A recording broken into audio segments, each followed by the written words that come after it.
और स्टेट वक्फ बोर्ड में गैर मुस्लिम सदस्यों की संख्या निश्चित कर कोर्ट ने क्या यही संदेश देना चाहा है? वक्फ का मामला मुसलमानों का है और मुसलमानों को ही इसे संभालना चाहिए। अगर कोर्ट ने ऐसा कुछ भी संदेश दिया है तो क्या इस आधार पर बाकी प्रावधानों को भी देख लिया जाए? जैसे ही आप 5 साल से इस्लाम के प्रैक्टिस वाले प्रावधान को लेकर सुप्रीम कोर्ट का अंतरिम आदेश देखते हैं, उसमें यह भी लिखा है कि केंद्र सरकार सुप्रीम कोर्ट के अंदर एक बड़ा मामला चल रहा था, उस पर सुनवाई की गई वक्फ बोर्ड को लेकर। अब क्या मामला सामने निकल कर आया है, किसकी जीत हुई है? क्या वाकई में सुप्रीम कोर्ट ने वक्फ बिल के पक्ष में जो है सीधे तौर पर फैसला दिया है, या फिर मुसलमानों का जो वक्फ का मामला है उसमें कोई भी हस्तक्षेप कर सकता है, या फिर किसी को इन्वॉल्व किया गया है, या फिर एक करारी हार इसके अंदर भाजपा की हुई है? हमारे साथ वरिष्ठ पत्रकार मौजूद है रवीश कुमार, आप उनकी इस रिपोर्ट को देखिए। नमस्कार, मैं रवीश कुमार। वक्फ कानून को लेकर सुप्रीम कोर्ट का अंतरिम फैसला आया है। यह अंतिम नहीं, अंतरिम। वक्फ कानून की अवधारणा को इस बात पर भी चुनौती दी गई कि यह धार्मिक मसला है, इसमें सरकार हस्तक्षेप नहीं कर सकती। सरकार का कहना था कि धार्मिक मसला नहीं, तो क्या कोर्ट ने इसे लेकर स्पष्टता दी है? खासकर सेंट्रल वक्फ काउंसिल और स्टेट वक्फ बोर्ड में गैर मुस्लिम सदस्यों की संख्या निश्चित कर कोर्ट ने क्या यही संदेश देना चाहा है? वक्फ का मामला मुसलमानों का है और मुसलमानों को ही इसे संभालना चाहिए। अगर कोर्ट ने ऐसा मुसलमानों का मामला है तो मुसलमान ही संभालेंगे यार, फालतू हस्तक्षेप करने की कोशिश करते हैं लोग। प्रावधानों को भी देख लिया जाए। जैसे ही आप 5 साल से इस्लाम के प्रैक्टिस वाले प्रावधान को लेकर सुप्रीम कोर्ट का अंतरिम आदेश देखते हैं, उसमें यह भी लिखा है कि केंद्र सरकार को इसके लिए नियम बनाने होंगे, तब तक इस पर रोक होगी। इसलिए आप यह नहीं कह सकते कि 5 साल से इस्लाम की प्रैक्टिस वाले प्रावधान पर पूर्ण रोक लगा दी गई। तो क्या दोनों फैसलों में अंतर विरोध नजर नहीं आता? क्या ऐसा कोई फैसला हो सकता है जिसे कुछ लोग जीत बता रहे हों, कुछ लोग आंशिक रूप से राहत बता रहे हों, कुछ लोग कह रहे हैं कि ऐसे वक्त में इससे ज़्यादा उम्मीद नहीं की जानी चाहिए, और कुछ लोग कह रहे हैं कि सरकार का ही पक्ष भारी दिखता है। जाहिर है इस अंतरिम आदेश से ऐसा कोई तीर नहीं निकला जो सीधे अपने निशाने पर जा लगता हो। फिर भी 128 पन्नों का यह फैसला है, इसके विश्लेषण का इंतजार करना चाहिए। हमारे इस वीडियो को आप त्वरित टिप्पणी समझकर देख सकते हैं। तो हुआ क्या? सबसे पहले यही हुआ कि सुप्रीम कोर्ट ने वक्फ कानून के सभी प्रावधानों पर रोक लगाने की याचिकाओं को खारिज कर दिया है। यही फैसले के निष्कर्ष में लिखा है। इन प्रावधानों को संविधान के मौलिक अधिकारों के आधार पर चुनौती दी गई कि वक्फ एक्ट 2025 के प्रावधान इनका उल्लंघन करते हैं। इस हिसाब से राहत नहीं मिली क्योंकि कोर्ट ने उन सभी पर रोक लगाने से इनकार कर दिया। मगर सभी पार्टियों के हितों और बराबरी का ध्यान रखते हुए सुप्रीम कोर्ट ने कुछ प्रावधानों पर अंतरिम रोक लगाई। उम्मीद है आप हमारा यह वीडियो अंतिम तक देखेंगे। यह मामला चीफ जस्टिस BR गवई और जस्टिस AG मसीह की बेंच के सामने 3 दिनों तक लगातार सुना गया और 22 मई को फैसला सुरक्षित रख लिया गया। 4 अप्रैल 2025 को संसद के दोनों सदनों से वक्फ कानून पास हुआ और 15 सितंबर को सुप्रीम कोर्ट से फैसला आया। सुप्रीम कोर्ट ने जिन प्रावधानों पर रोक लगाया है या उम्मीद के आधार पर सलाह दी है, उनकी बात हम इस वीडियो में करेंगे।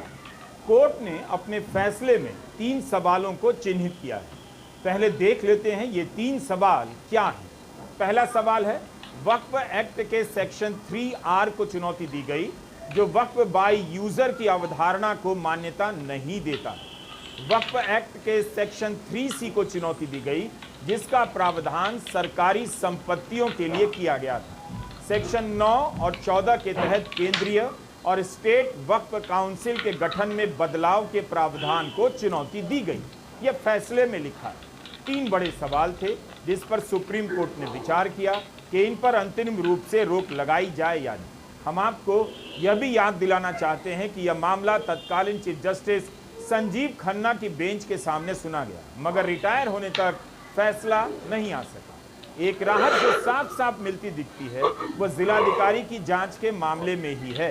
2025 के एक्ट में प्रावधान था कि वक्फ संपत्ति को लेकर विवाद हुआ तो उसकी जांच जिलाधिकारी करेंगे, उसकी रिपोर्ट पर राज्य सरकार फैसला करेगी और जब तक जिलाधिकारी अपनी रिपोर्ट नहीं देंगे सरकार फैसला नहीं करेगी। ये बड़ा झटका है दोस्तों सुप्रीम कोर्ट से। वक्फ नहीं मानी जाए, कोर्ट ने इस प्रावधान पर रोक लगा दी। कानून में यह लिखा था कि अगर जिलाधिकारी इस निष्कर्ष पर पहुंचता है कि संपत्ति सरकार की है तो वह राजस्व अभिलेखों में बदलाव करेगा और उसकी रिपोर्ट राज्य सरकार को देगा। जिलाधिकारी की रिपोर्ट मिलने के बाद राज्य सरकार को अपने रिकॉर्ड में बदलाव करने होंगे। सुप्रीम कोर्ट ने इन सभी प्रावधानों पर रोक लगा दी। यह आशंका जताई गई कि जिलाधिकारी तो वही करेंगे जो राज्य सरकार चाहेगी। इससे जगह जगह विवाद बढ़ेगा और असुरक्षा की भावना फैलने लग जाएगी। अजीबोगरीब प्रावधान। पहला प्रावधान कि जब तक वो कलेक्टर जो 100% सरकार का नुमाइंदा है वो उस विवाद को निर्णित नहीं करे तब तक ये पक्ष जो मिस्टर इमरान प्रतापगढ़ी का है वो वक्फ नहीं माना जाएगा।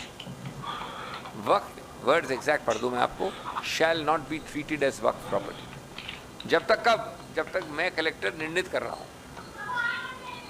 और याद रहे कलेक्टर सिर्फ नुमाइंदा सरकार का नहीं है। बहुत सारे ऐसे विवाद हैं जहाँ पर सरकार ने ही वक्फ की ज़मीन पे इंक्रोचमेंट कर दिया है। इनका कहना है कि आप मेरी ज़मीन पे बैठे हो, उसी को विवाद बना के तब तक मुसलमानों का मामला है तो मुसलमान ही संभालेंगे यार, फालतू हस्तक्षेप करने की कोशिश करते हैं लोग। जब तक विवाद नहीं निर्णित होगा। ये आपको विश्वास, आप उठा के पढ़ लीजिए। इसमें 3C कैपिटल 2 ब्रैकेट प्रोवाइजो। अब इसके दो और परिणाम हैं। दूसरा परिणाम है कि अगर आप विवाद के अंदर हो तो अगर चाहे भी मिस्टर प्रतापगढ़ी तो भी जाकर इसको रजिस्टर नहीं करवा सकते क्योंकि विवादित है, तो रजिस्ट्रेशन प्रतिबंधित है। जो ये एक्ट चाहता है कि रजिस्टर हो, लेकिन साथ साथ दूसरे आवाज में कहता है कि जब तक ये विवाद तब तक रजिस्टर कोई रजिस्टर करेगा नहीं।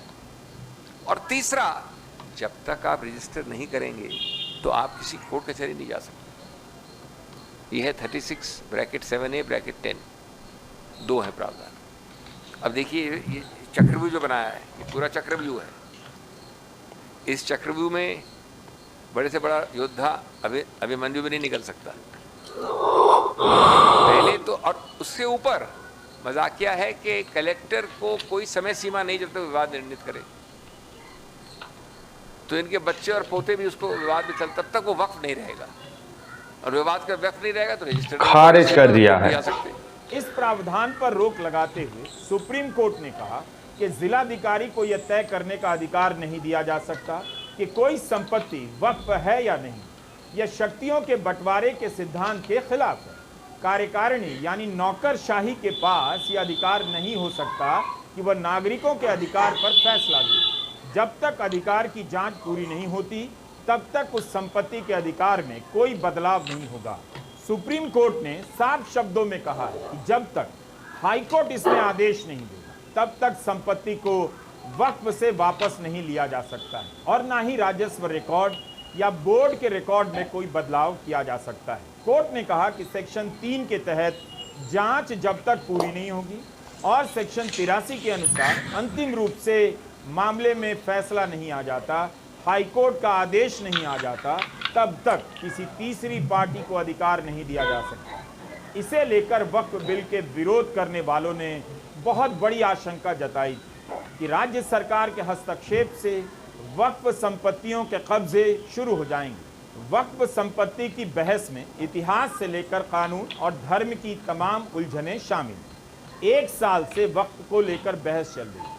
कई बार हमारे लिए भी इस बहस को समझ पाना और आपके लिए सरलता से पेश कर पाना मुश्किल हो जाता है। इतिहासकार सैयद उबैदुर रहमान ने वक्फ को समझने के लिए एक किताब लिखी, हाल ही में प्रकाशित हुई है। 5 साल की मेहनत से लिखी गई इस किताब में वक्फ के इतिहास, उसके कानून और उससे जुड़ी बहसों को समेटा गया है। ग्लोबल मीडिया पब्लिकेशन से यह किताब छपी है। कीमत 895 रुपए की है। अमेज़न पर उपलब्ध है, आपको पढ़नी चाहिए। कि आप देखें कि मुल्क में जो तकरीबन जो वक्फ प्रॉपर्टीज़ हैं 8.5 लाख के करीब, वो उसमें से जो है वो 8.73 लाख जो प्रॉपर्टीज़ हैं उसमें 4 लाख से ज़्यादा प्रॉपर्टीज़ जो हैं वो वक्फ बाय यूज़र हैं। हालांकि सुप्रीम कोर्ट ने वक्फ बाय यूज़र पर डायरेक्ट कोई जजमेंट नहीं दिया, लेकिन उसने इनडायरेक्टली ये एक्शन लेकर बहुत बड़ा काम किया है। यानी वरना तो हमारी आधी से जो वक्त नहीं करे, ये बड़ा झटका है दोस्तों सुप्रीम कोर्ट से। प्रॉपर्टीज़ हैं वो ख़तरे में पड़ जाती। मतलब ये एक गवर्नमेंट ऑफिसर को आप जो है वो कैसे पूरा इख्तियार दे सकते हैं। सुप्रीम कोर्ट ने जो बेंच है जस्टिस गवी और जस्टिस ऑगस्टिन, उन्होंने कहा है कि ये मामला जो है वक्फ ट्रिब्यूनल में जाएगा और वक्फ ट्रिब्यूनल और कोर्ट का जो जजमेंट है वही जजमेंट जो है वो फाइनल होगा और वही इम्प्लीमेंट होगा। ये बहुत बड़ा मसला इससे सॉल्व हो गया है, कम से कम वक्ती तौर पर सॉल्व हो गया है। एक और बहुत दोस्तों, आप लोगों ने इस वीडियो को शुरू से आखिर तक देखा।